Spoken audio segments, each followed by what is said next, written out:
В текущем году регион подал в МСП-банк на рассмотрение заявки на кредитную поддержку по 4 инвестпроектам: предприятию по производству молочных продуктов, заводам по сборке локальных очистных сооружений и РИАК, планирующему реализовать системные решения для изготовления светопрозрачных конструкций с использованием передовых технологий и инноваций.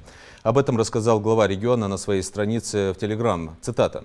МСП-банк уже не первый год оказывает финансовую помощь бизнес-сообществу Ингушетии. При его поддержке в республике реализован один из наиболее значимых для региона проектов – завод алюминиевых сплавов «Реал», а также обеспечено строительство общеобразовательного учреждения и детского сада. Сотрудничество МСП-банка с нашим регионом придало динамичности развитию малого и среднего бизнеса. Инвестиционные проекты для экономики нашей республики имеют сегодня решающее значение. Они позволяют нам создавать производственную инфраструктуру и рабочие места, которые могут стать базовыми для дальнейшего развития промышленности, сельского хозяйства, туризма и других отраслей экономики.